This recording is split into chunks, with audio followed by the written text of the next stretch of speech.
প্রথম দলীয় কর্মসূচির অংশ হিসেবে আজ জাতীয় স্মৃতিসৌধে শ্রদ্ধা জানাচ্ছে নতুন রাজনৈতিক দল জাতীয় নাগরিক পার্টি। এরপর রায়ের বাজার কবরস্থানে শ্রদ্ধা নিবেদন ও দোয়া মোনাজাতে অংশ নেবেন দলের নেতারা। গত 28 ফেব্রুয়ারি রাজধানীর মানিক মে এভিনিউয়ে বড় জামায়াতের মধ্য দিয়ে এনসিবির আনুষ্ঠানিক আত্মপ্রকাশ ঘটে। এরপর শনিবার গভীর রাতে 216 সদস্যের পূর্ণাঙ্গ আহ্বায়ক কমিটি ঘোষণা করা হয়। জাতীয় নাগরিক পার্টি বা এনসিবি প্রতিষ্ঠিত হয়েছে বৈষম্য বিরোধী ছাত্র আন্দোলন ও জাতীয় নাগরিক কমিটির যৌথ উদ্যোগে। এই কমিটিতে বাম ও ডানপন্থী সাবেক ছাত্র নেতা সহ বিভিন্ন মতাদর্শের মানুষ জায়গা পেয়েছেন।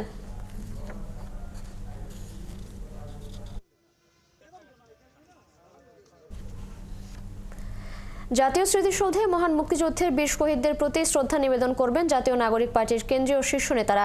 সেখানে আছেন সহকর্মী নজরুল ইসলাম, সরাসরি যাচ্ছে তার কাছে। নজরুল, সেখানকার সর্বশেষ অবস্থা আমাদেরকে জানাবেন।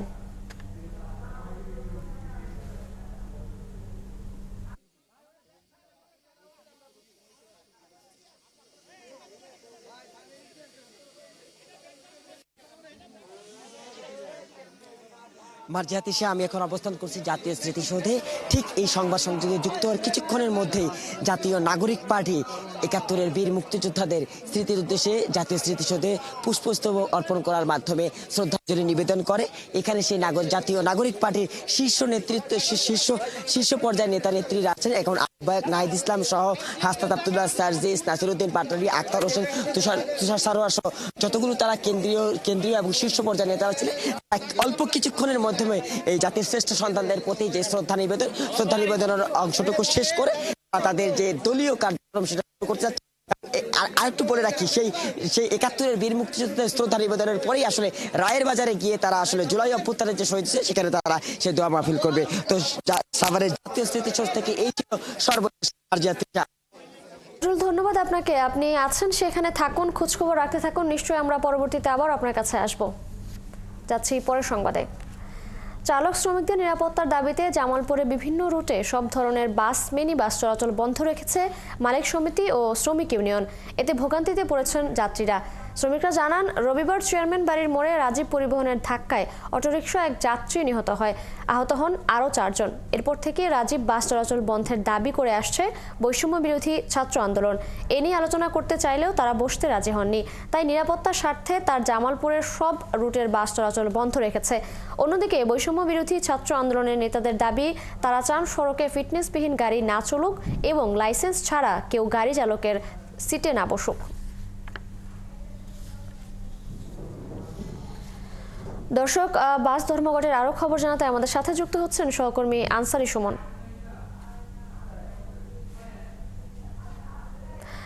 সুমন, ধর্মঘটের কারণে সাধারণ মানুষের ভোগান্তি কেমন দেখছেন? প্রশাসন এ নিয়ে কি বলছে আমাদের জানাবেন। ধন্যবাদ। মূলত ধর্মঘট শুরু হয়েছে এবং তখন থেকেই মূলত সাধারণ মানুষের একটি চরম দুর্ভোগ শুরু হয়েছে। কারণ আপনি জানেন যে এটি যমুনা এবং ব্রহ্মপুত্র নদী বেষ্টিত একটি জেলা এবং এখান থেকে ঢাকা যে দুটি পথ আছে, ঢাকা ময়মনসিংহ, জামালপুর ময়মনসিংহ এবং জামালপুর টাঙ্গাইল সড়ক, এই দুটি সড়ক পথেই মূলত বাস পরিবহন বন্ধ রয়েছে। আর সেই সাথে যেগুলোকে আমরা বলি সেটি বন্ধ রয়েছে এবং সাথে সাথে সিএনজি চালিত যে অটোরিকশা সেটি বন্ধ করে দেওয়া হয়েছে। গতকাল বিকেল থেকেই মূলত মানুষের আজকে সকালে আমি এই মুহূর্তে জামালপুর কেন্দ্রীয় বাস স্ট্যান্ডে আপনি দেখতে পাচ্ছেন এখানে সারি বাস সারিবদ্ধ রাখা হয়েছে এবং সেই সাথে আরেকটি বিষয় আপনাকে জানাই, শেরপুর থেকে জামালপুর হয়ে যে বাসগুলো সেই বাসগুলো কিন্তু বন্ধ রয়েছে এবং জামালপুর থেকে মূলত সারা দেশের উদ্দেশ্যে বাস ছেড়ে যায়, সেগুলো বাসগুলো বন্ধ রয়েছে। সকালে একটা মেডিকেল পরীক্ষার জন্য তার মেয়েকে নিয়ে তিনি হয়েছে সেই কারণে তার মেয়েকে নিয়ে এখান থেকে অটোরিকশা দিয়ে মধুপুর হয়েছেন, সেখান থেকে যদি বাস তাহলে মূলত তিনি ধরা হতেন। এছাড়াও সাধারণ যেসব যাত্রীরা আছেন মূলত জামালপুর ময়মনসিংহ এবং জামালপুর টাঙ্গাইল থেকে তারা প্রতিদিন যাতায়াত করেন, বিশেষ করে যারা বের সেই সব যাত্রীরা কিন্তু আমি এই বিষয়ে আপনাকে একটু জানাই। আজকে সকাল 10টা নাগাদ শ্রমিকরা এই টার্মিনালেই সমবেত হবেন এবং সেখান থেকে বৈষম্য বিরোধী ছাত্র আন্দোলনের যারা এই অবরোধের কালকের আন্দোলনে যারা মূলত যাদের জন্য এই অবরোধ ডাকা হয়েছে তাদের বিরুদ্ধে মূলত জেলা প্রশাসনের কাছে নিরাপত্তার চেয়ে শ্রমিক সংগঠন এবং মালিক পক্ষ স্মারকলিপি দিবেন এবং জেলা বৈষম্য বিরোধী আন্দোলনের পক্ষ থেকে দুপুর 2টা নাগাদ জেলা প্রশাসকের কাছে তাদের যে 6 দফা আছে রাজীব পরিবহন বন্ধ সহ সেই স্মারকলিপি প্রদান করবেন। এই অবস্থায় হয়তো আজকের দিনে কতক্ষণে অবরোধ প্রত্যাহার হবে কিনা সেই বিষয়টি এখনো যদিও নিশ্চিত হওয়া যায় না, কারণ শ্রমিক ইউনিয়ন এবং মালিক পক্ষ শ্রমিকের পক্ষ থেকে বারবার বলা হচ্ছে তাদের পরিবহনের নিরাপত্তা, তাদের শ্রমিকদের নিরাপত্তা এবং যাত্রীর নিরাপত্তা নিশ্চিত না হওয়া পর্যন্ত তাদের এই অবরোধ চলবে এবং যতক্ষণ পর্যন্ত প্রশাসনের পক্ষ থেকে তাদের শতভাগ নিশ্চয়তা না দেওয়া হবে ততক্ষণ পর্যন্ত এই পরিবহন চলতে থাকবে। সুমন, আপনি থাকবেন সেখানে এই বিষয়ে আরো খোঁজখবর রাখতে থাকেন, নিশ্চয়ই আমরা পরবর্তীতে আবারও আসবো আপনার কাছে। দর্শক, যেমনটি বলছিলাম, জাতীয় স্মৃতিসৌধে মহান মুক্তিযুদ্ধের বীর শহীদদের প্রতি শ্রদ্ধা নিবেদন শেষে আহ্বায়ক নাহিদ ইসলাম কথা বলছেন। আমরা সরাসরি চলে যাচ্ছি সেখানে।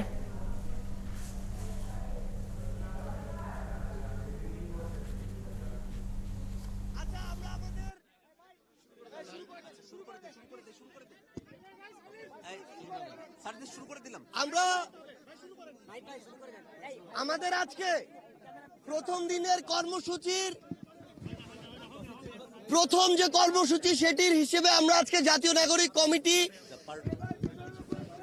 আমরা একটু আবার শুরু করি শুরু থেকে।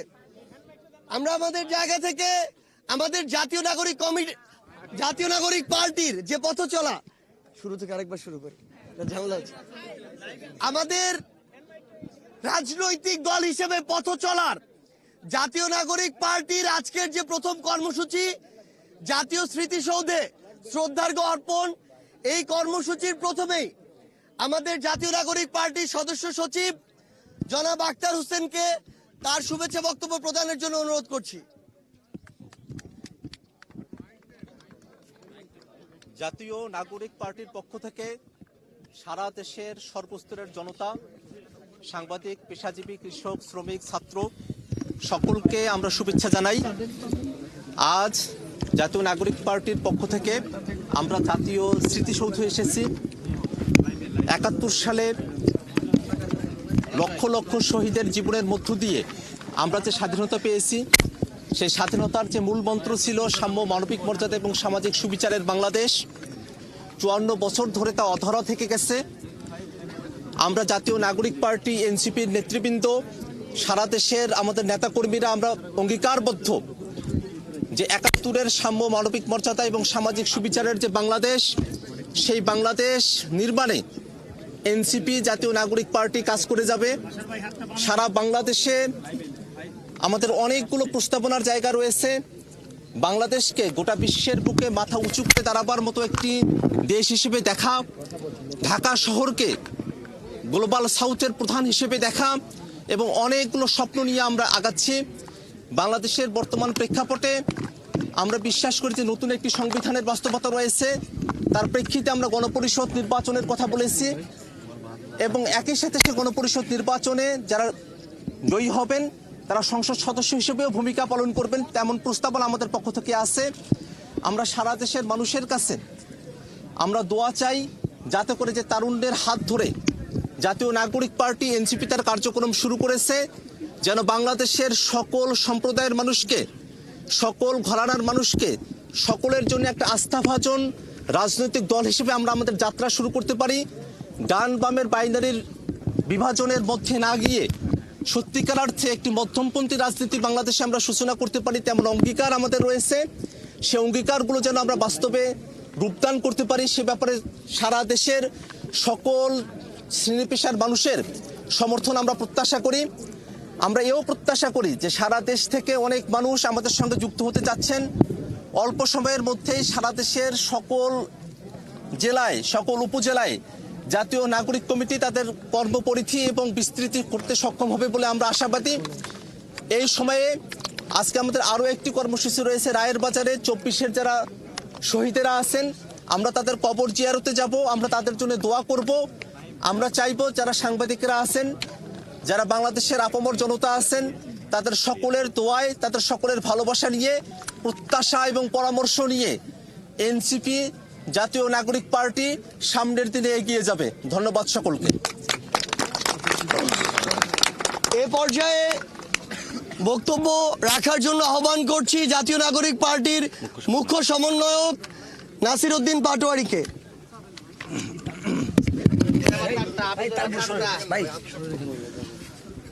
আসসালামু আলাইকুম প্রিয় সাংবাদিকবৃন্দ এবং দেশবাসী, আজকে আমরা একটি ঐতিহাসিক পরিস্থিতি এখানে একত্রিত হয়েছি। আমরা শহীদদের এখানে স্মৃতিসৌধে পুষ্প অর্পণ করেছি এবং আমরা কবর জিয়ারতের মধ্যে যাব। আমাদের ভবিষ্যতে আমাদের যে গণপরিষদ ইলেকশন রয়েছে সেখানে আমরা নতুন করে চিন্তা ভাবনা করছি। আমাদের একটা নতুন সংবিধান প্রয়োজন, সাথে সাথে যে পার্লামেন্টারি বডি রয়েছে সেটা নিয়েও আমরা চিন্তা ভাবনা করছি, লোকাল ইলেকশন যেটা রয়েছে সেটা নিয়েও আমরা চিন্তা ভাবনা করছি। এবং আমাদের যে একটি স্লোগান দেওয়া হয়েছিল ইনকিলাব জিন্দাবাদ, সেটা নিয়ে অনেকের মুখে কথা শোনা যাচ্ছে। তো আমরা পুরো বাংলাদেশকে বলতে চাই, পুরো বিশ্ববাসীকে বলতে চাই, বাংলাদেশের জনগণ, মাটি এবং মানুষের যারা রয়েছেন পুরো আকাশের মধ্যে ইনকিলাব জিন্দাবাদ লিখে দিবে ইনশাআল্লাহ। ওকে, ধন্যবাদ সকলকে। এ পর্যায়ে বক্তব্য রাখবেন আমাদের জাতীয় নাগরিক পার্টির আহ্বায়ক জনাব নাহিদ ইসলাম। আসসালামু আলাইকুম। আজকে জাতীয় নাগরিক পার্টি এনসিপির প্রথম কর্মসূচি হিসেবে আমরা জাতীয় স্মৃতিসৌধে আমাদের স্বাধীনতা সংগ্রামের বীর শহীদদের শ্রদ্ধাঞ্জলি দিতে এসেছি। আজকে থেকে আমাদের যে আনুষ্ঠানিক কর্মসূচি শুরু হলো, জাতীয় নাগরিক পার্টি এনসিপির পক্ষ থেকে সারা দেশের সকল মানুষকে শুভেচ্ছা জানাচ্ছি। আমাদের এই ভূখণ্ডের জনপদের মানুষের যে লড়াইয়ের ইতিহাস রয়েছে, 1947 সালের আজাদির লড়াই থেকে শুরু করে 1971 সালের মহান স্বাধীনতা সংগ্রাম এবং 2024 সালের ছাত্র জনতার গণ অভ্যুত্থান, এই সকল লড়াইয়ের আকাঙ্ক্ষাকে ধারণ করেই আমরা নতুন বাংলাদেশ বিনির্মাণ করব এবং সেই লক্ষ্যেই এনসিপি কাজ করে যাচ্ছে। এবং আমরা বলেছি যে 1971 সালের মুক্তিযুদ্ধের মধ্য দিয়ে আমরা একটি স্বাধীন রাষ্ট্র পেলেও আমাদের যে সার্বভৌমত্ব, সেই সার্বভৌমত্ব বারবার হুমকির মুখে পড়েছে। আমাদের যে গণতান্ত্রিক প্রতিষ্ঠানসমূহ বারবার ভেঙে পড়েছে। আমরা একটি গণতান্ত্রিক সংবিধান গড়ে তুলতে পারিনি। একটি একদলীয় সংবিধানের মাধ্যমে ফ্যাসিজম এবং একদলীয় স্বৈরতন্ত্রের বীজ বপন করা হয়েছিল। ফলে আমরা বলেছি যে একটি নতুন প্রজাতন্ত্র আমাদের গড়তে হবে এবং তার জন্য একটি নতুন সংবিধান এবং গণপরিষদ নির্বাচনের প্রয়োজন। সেই জায়গা থেকে আমরা সেকেন্ড রিপাবলিকের কথা বলেছি এবং আমরা সেই লক্ষ্যে কাজ করে যাচ্ছি।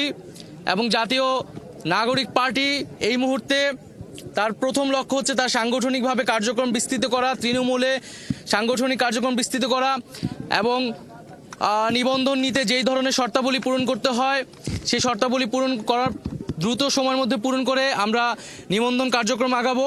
এ মাসের মধ্যে আমরা আমাদের গঠনতন্ত্র যে প্রণয়নের কাজ, সেই প্রণয়নের কাজটি আমরা শুরু করব। এবং আমাদের আজকের এই স্মৃতিসৌধে শ্রদ্ধাঞ্জলি নিবেদনের পরে আমরা রায়ের বাজার যাব। সেখানে আমাদের যে জুলাই অভ্যুত্থানে যারা শহীদ হয়েছে সেই শহীদদেরকে আমরা শ্রদ্ধা নিবেদন করব। শহীদদের প্রতি আমাদের যে 71-এর শহীদ এবং জুলাইয়ের শহীদ, তাদের প্রতি শ্রদ্ধা নিবেদন করেই, তাদের আত্মত্যাগকে স্মরণ করেই আমরা আমাদের যাত্রা শুরু করছি। সেকেন্ড রিপাবলিক কি অধরা স্বপ্ন নাকি বাস্তবায়নযোগ্য বিষয়? এটি বিএনপি প্রশ্ন করতেছে, এরা আমরা বুঝি না, দুর্বোধ্য। আপনি বলবেন না দুর্বোধ্য কিনা সেকেন্ড রিপাবলিক? এটার সঙ্গে একটু যোগ করতে চাই, গণপরিষদ এবং সেকেন্ড রিপাবলিকের অনেক বিএনপি নেতা বলেছেন এর মধ্যে যে গণতান্ত্রিক প্রক্রিয়া সেটি দীর্ঘায়িত হবে, অনেকে ষড়যন্ত্রের কথাও বলছে। গণতান্ত্রিক প্রক্রিয়াকে বারবার দীর্ঘায়িত করা হয়েছে। আমাদের এবার যাতে আর দীর্ঘায়িত না হয়, 24-এর গণ অভ্যুত্থান যাতে ব্যর্থ না হয়, পুরনো সংবিধান এবং পুরনো শাসন কাঠামো রেখে একটি নতুন বাংলাদেশ বিনির্মাণ সম্ভব নয়। কেবলমাত্র সরকার পরিবর্তন করেই আমরা কিন্তু আমাদের জনগণের যেই কল্যাণ সেটি সম্ভব নয়, প্রকৃত গণতন্ত্র বাস্তবায়ন সম্ভব নয়।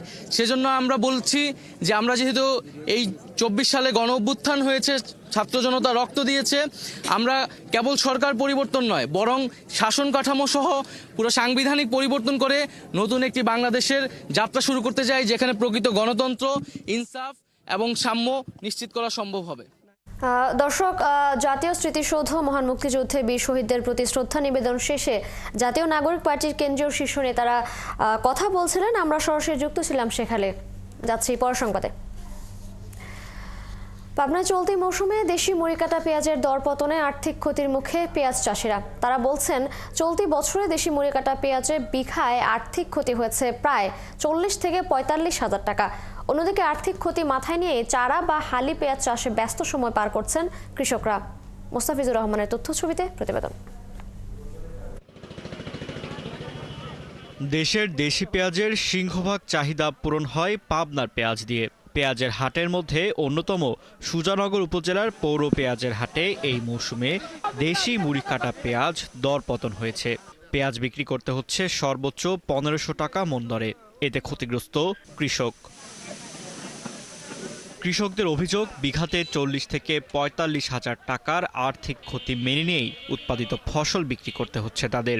এদিকে আর্থিক ক্ষতির চিন্তা মাথায় নিয়েই চারা বা হালি পেঁয়াজ চাষে ব্যস্ত হয়ে পড়ছেন কৃষকরা। চারা পেঁয়াজ উত্তোলনের মৌসুমে বাইরের এলসি বন্ধ সহ কৃষকদের উৎপাদিত পণ্যের সঠিক দাম নির্ধারণে সরকারের সহযোগিতা প্রত্যাশা করেছেন তারা। একই সাথে সার, বীজ, কীটনাশক যাতে ন্যায্য মূল্যে কৃষক কিনতে পারে সেজন্য প্রশাসনের সহযোগিতা চেয়েছেন। এখন তো মুড়ি কাটার দাম আমরা পাইনি, আমরা ক্ষতিগ্রস্ত। আমরা ঋণও নিছি। 8 বিঘে পেঁয়াজ জন্মাইছি, তাতে আমার খরচ হয়েছে 1,35,000 টাকা থেকে 40,000। আমরা বিক্রি করতেছি মনে করেন 85,000 90,000 টাকা বিক্রি করতেছি।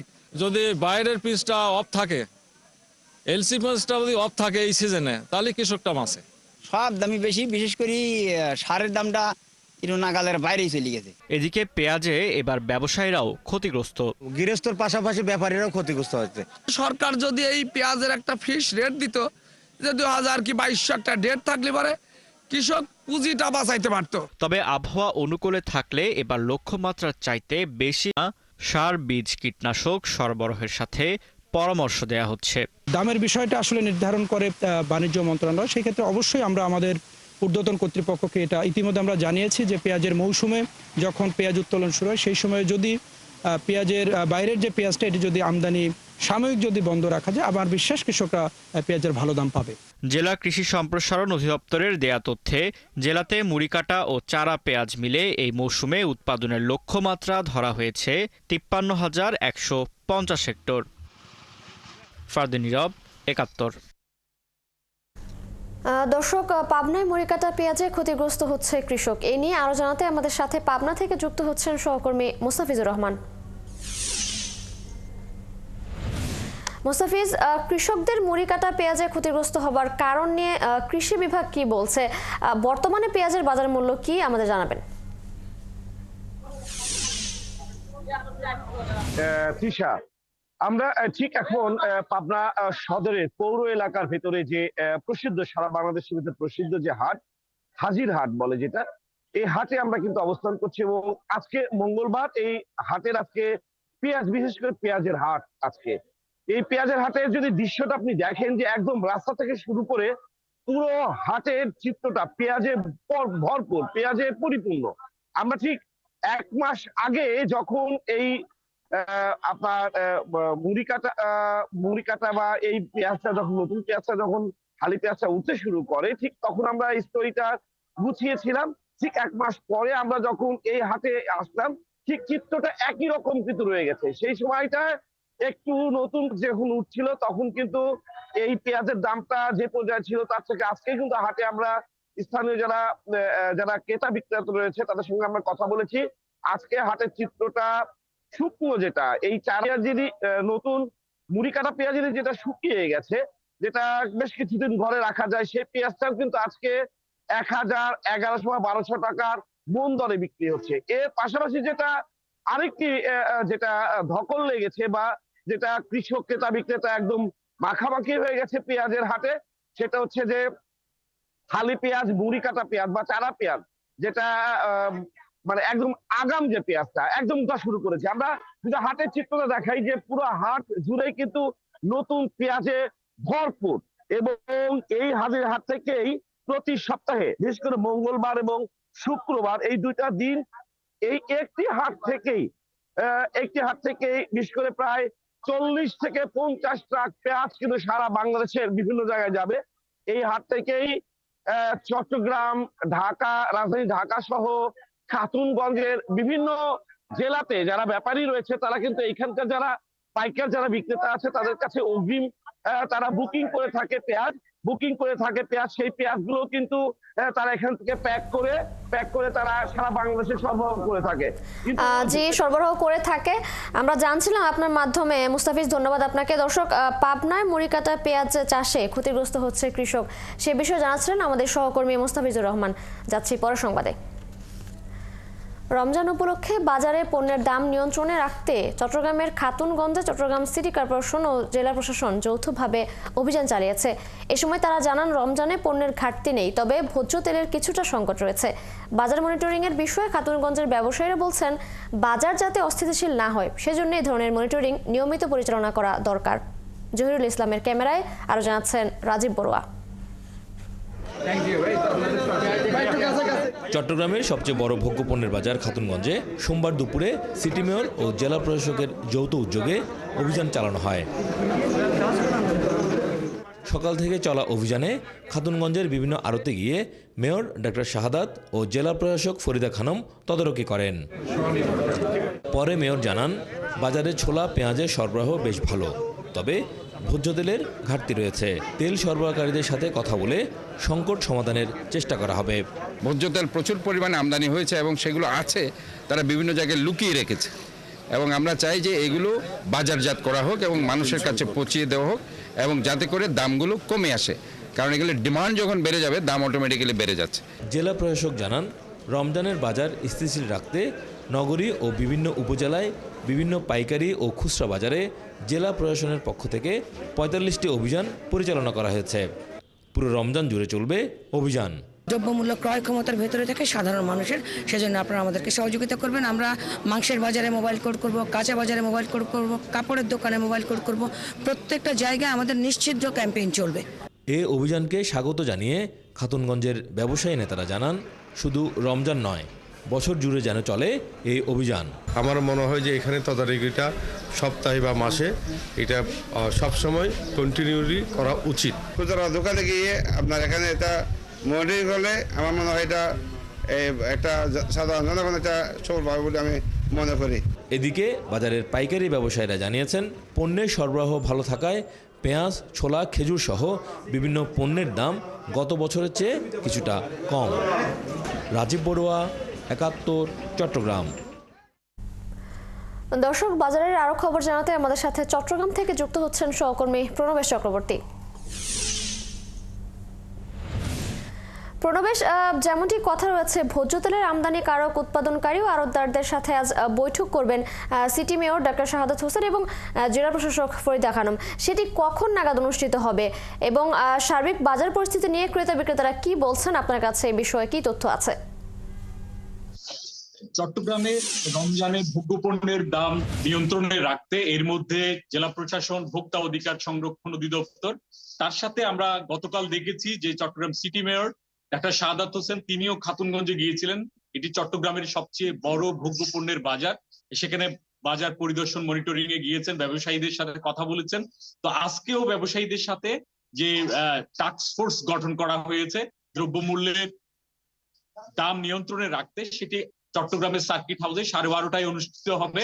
এখানে চট্টগ্রামের সিটি মেয়র, জেলা প্রশাসন, বিভাগীয় কমিশনার এবং ভোক্তা অধিকার সহ অন্যান্য ব্যবসায়ীরাও এখানে উপস্থিত থাকবেন, নেতৃবৃন্দ।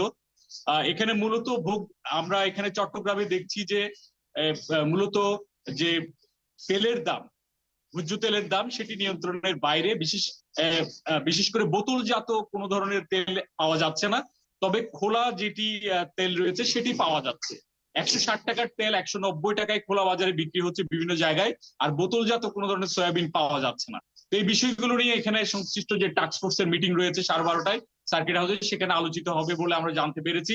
পাশাপাশি অন্যান্য পণ্যের দাম যাতে নিয়ন্ত্রণে থাকে, সেটি যাতে কোনো রকমেই সাধারণ গ্রাহক যারা, ভোক্তা যারা, তাদের যে ক্রয় সীমা সেটার উপরে না যায়, সেই বিষয়গুলো নিয়ে এখানে আলোচনা হবে, এবং ব্যবসায়ীরা যাতে দাম রমজান মাসে অন্তত না বাড়ান, সেই বিষয়গুলো নিয়ে আলোচনা হবে।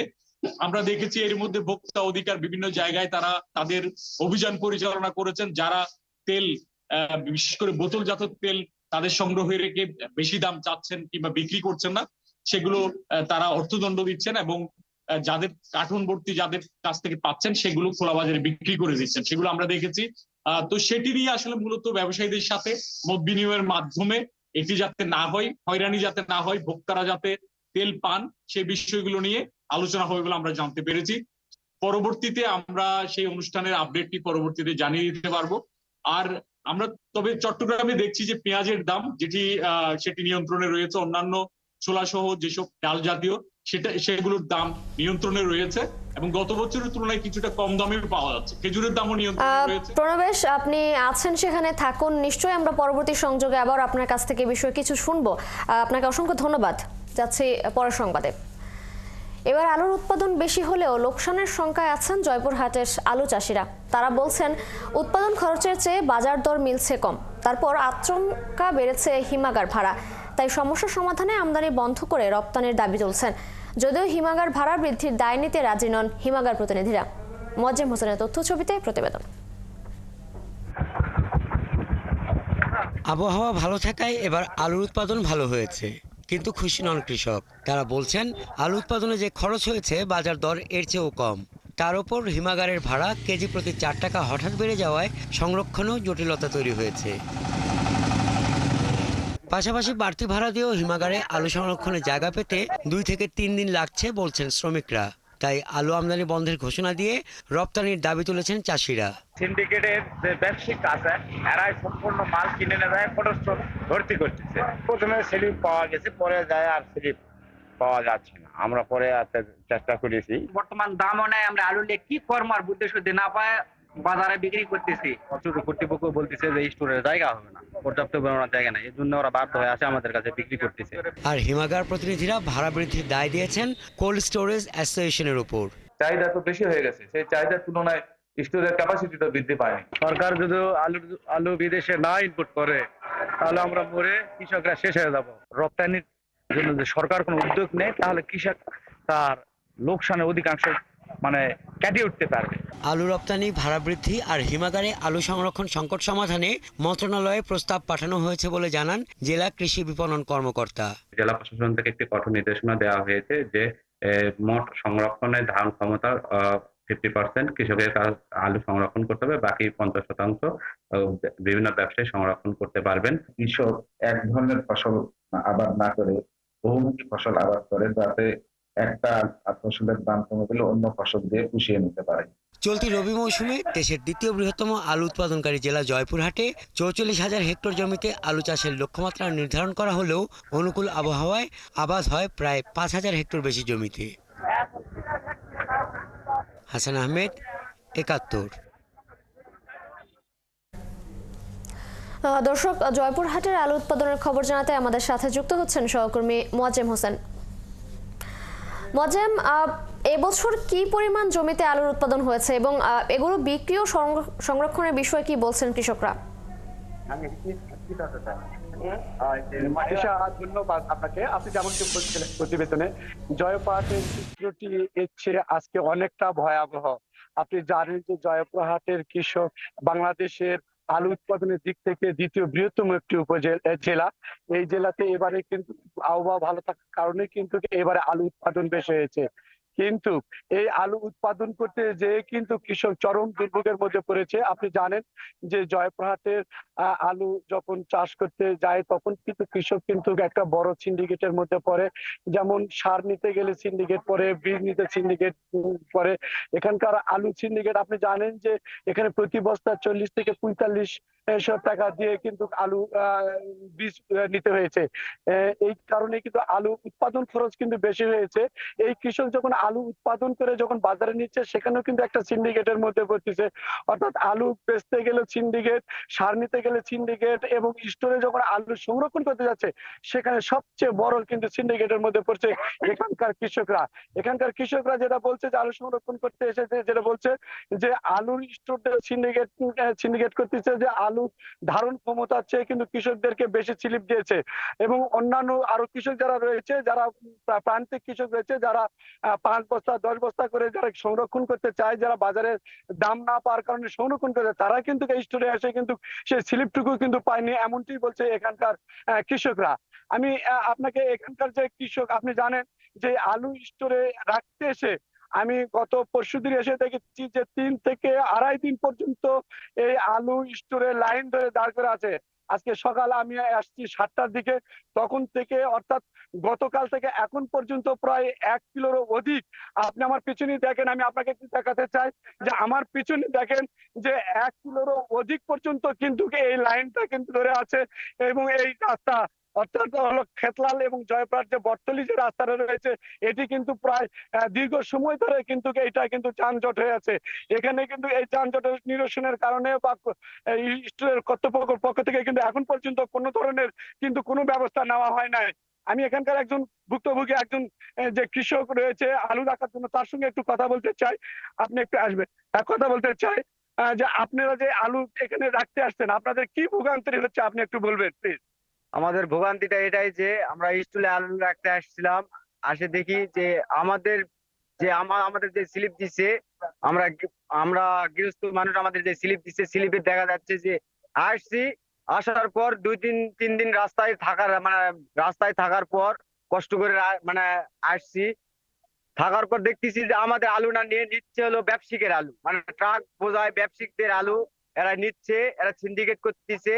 আবার দেখা যাচ্ছে যে 10 জন অর্থাৎ 10টা টিকিট রাখছে 10 জন দেওয়ার জন্য, দেখতেছে এখানে 15টা টিকিট করে এরা সিন্ডিকেট করতেছে, ব্যবসায়ী ভাবে সিন্ডিকেট করতেছে। আমরা আসছিলাম আলু নিয়ে, আমরা ঢুকাইতে পারি নাই।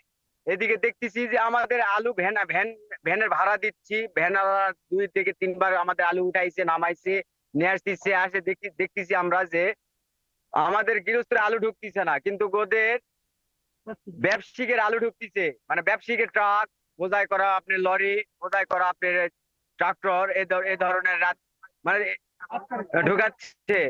রাত 4 দিন ছুটি রাখছিল স্টোরটা বটতলি, এই 4 দিনের ভিতরে রাত করে শুধু ব্যবসায়িকদের আলু নিচ্ছে। কেন ওনারা গৃহস্থের আলু নিচ্ছে না, অর্থাৎ আমরা কৃষক আমাদের আলু নিচ্ছে না কেন, ওনারা কেন সিন্ডিকেট করতেছে এবং ওনারা কেন ওই এরা সুষ্ঠু বিচার আমরা চাই যে এনারা কেন আমাদের গৃহস্থের আলু না নিয়ে এরা। ধন্যবাদ আপনাকে। আপনি শুনছিলেন যে একজন এখানকার যারা আলু। মজেম, ধন্যবাদ আপনাকে। মজেম, আপনার মাধ্যমে জানছিলাম জয়পুরহাটে আলুর উৎপাদনের খবরাখবর। টাঙ্গাইলের কালিহাতীতে সালিশকে কেন্দ্র করে 3 গ্রামের মানুষের ধাওয়া পাল্টা ধাওয়া ও সংঘর্ষে অন্তত 10 জন আহত হয়েছেন। এ সময় বিভিন্ন দোকানপাট ও ব্যবসা প্রতিষ্ঠানে ভাঙচুর ও লুটপাট চালানো হয়েছে। বেলা 11টার দিকে কালিহাতীর সুলাকুড়া বাজার এলাকায় স্থানীয় একটি সালিশকে কেন্দ্র করে মুলিয়া, সারাইল ও সহদেবপুর গ্রামের মানুষের মধ্যে সংঘর্ষ হয়। দফায় দফায় চলা এই সংঘর্ষে সহদেবপুর ইউনিয়ন পরিষদের সাবেক চেয়ারম্যান মুক্তিযোদ্ধা শকুর মাহমুদ সহ আহত হন অন্তত 10 জন।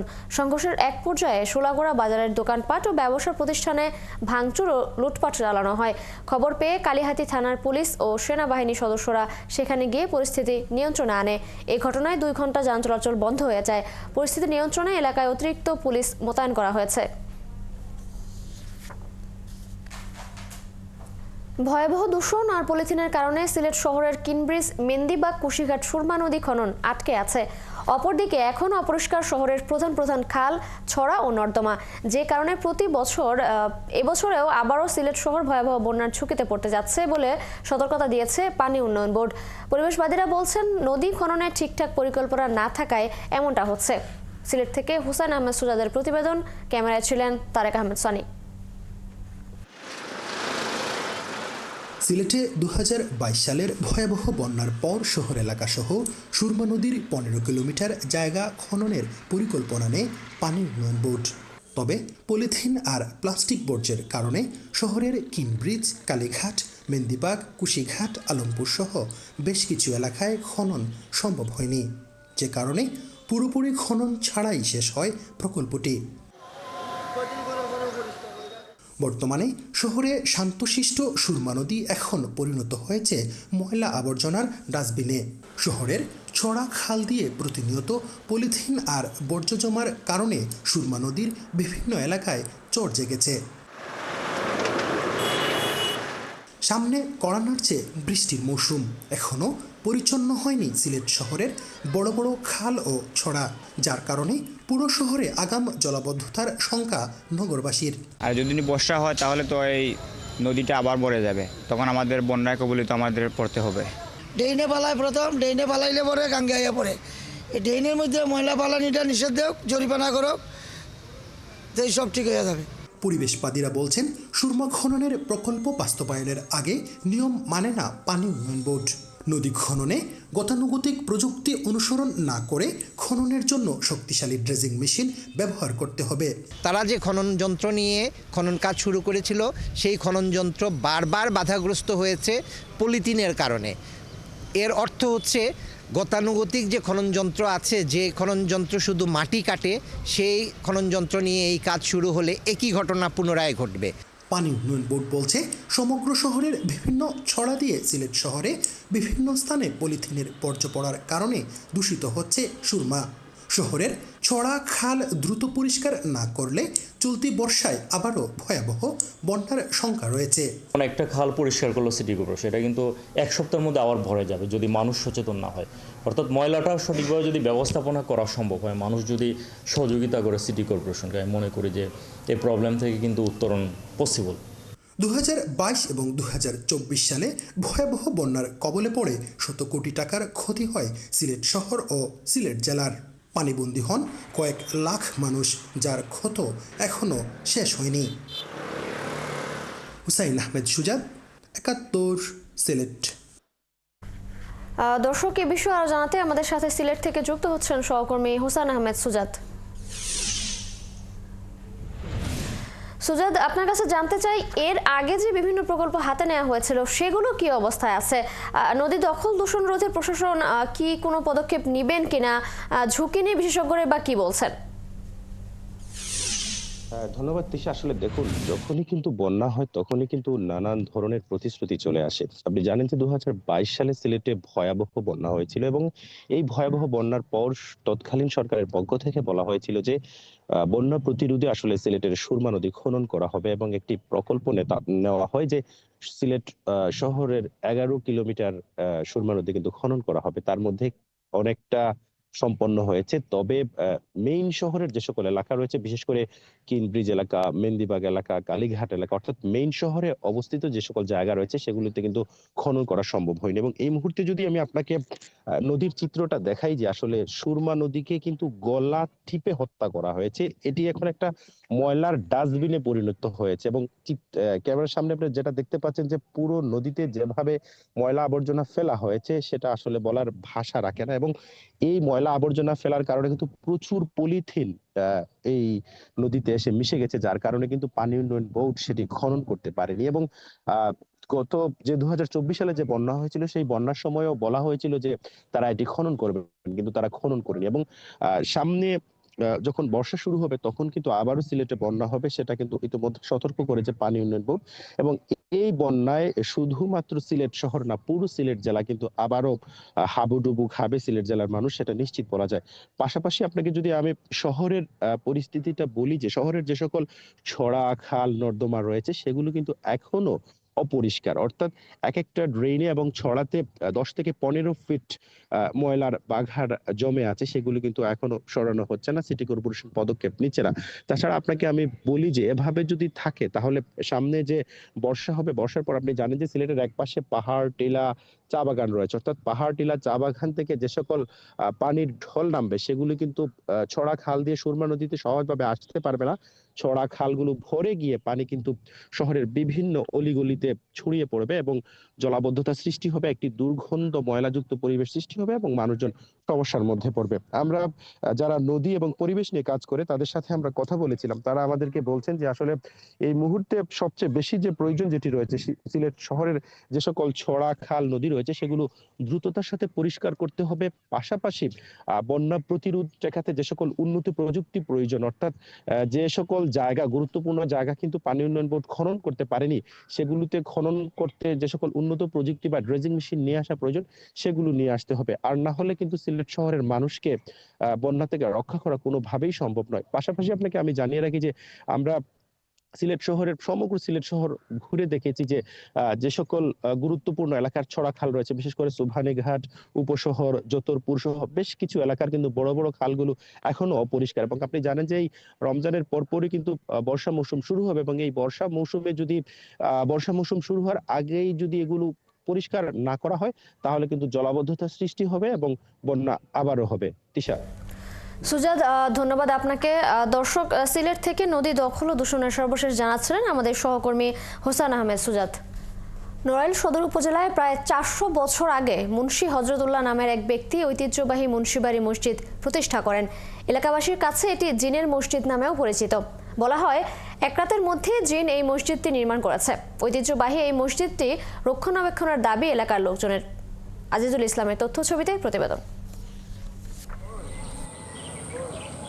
নড়াইলের সদর উপজেলার গোয়ালবাথান গ্রামে প্রায় 400 বছর আগে নির্মিত এই মসজিদে রয়েছে ছোট ছোট 4টি মিনার ও মাঝখানে একটি বড় গম্বুজ। ইট আর চুন সুরকির গাঁথুনিতে নির্মিত হয়েছে এটি। মসজিদের গা ঘেঁষে রয়েছে প্রাচীন একটি পুকুর। এলাকার লোকজন বলছেন প্রায় 450 বছর আগে মুন্সি হযরত উল্লাহ নামের এক ব্যক্তি এই মসজিদটি প্রতিষ্ঠা করেছিলেন। এলাকায় এও গল্প রয়েছে যে এক রাতের মধ্যেই জিন এই মসজিদ নির্মাণ ও পুকুর খনন করেছিল। স্থায়ী কোনো শিলালিপি নাই, তো মুরব্বীদের পরম্পরায় আমরা যেটা জানতে পেরেছি প্রায় 450 থেকে 500 বছর পুরনো মসজিদ। জিনের মসজিদ বলা হয়, আসলে জিন টিন কিছু নাই, এটা মানুষের একটা কাল্পনিক কাহিনী। মানুষ একটা নিজের থেকে মন গড়া কাহিনী তৈরি করছে, আসলে জিন কিছুই নাই। এই মসজিদকে ঘিরে একটি অন্তত পক্ষে একটি দাঁড়ানোর জায়গা বা একটা বিশ্রামের জায়গা যদি রাখার উদ্যোগ নেয় ওই সংশ্লিষ্ট বিভাগ, তাহলে আমার মনে হয় যে আমরা ব্যক্তিগতভাবে এলাকার মানুষ হিসেবে, পর্যটক হিসেবে আমরা খুব খুশি থাকব। ইসলামী ফাউন্ডেশনের উপপরিচালক জানান, ঐতিহ্যবাহী এই মসজিদটির রক্ষণাবেক্ষণ ও সংস্কারে তারা কাজ করবেন। এই মসজিদটা কথিত লোকজনের কাছ থেকে যে এটা জিনের মাধ্যমে মসজিদটা এস্টাবলিশড হয়েছিল। মসজিদের বিশেষ কিছু আলাদা কিছু গুণাগুণ আছে, যেমন এই মসজিদটার ভিতরে কোনো পিলার নাই, একটা বড় মসজিদ স্থাপন হয়েছে এবং চুন সুরকির করা একটা স্থাপনা। এটা অনেক আগে থেকেই আমাদের পুরনো তাত্ত্বিক যারা আছে তাদের এখানে ইনভেস্টেড হওয়ার কথা ছিল। তা আমি জানি না হয়েছে কিনা, তবে আমাদের ইসলামিক ফাউন্ডেশন এই পুরানো মসজিদ নিয়ে একটা প্রকল্প হাতে নিয়েছে। এই মসজিদে প্রতিদিন প্রায় 200 থেকে 250 মুসল্লি নামাজ আদায় করে থাকে। নূর তাজমিন নীর, 71।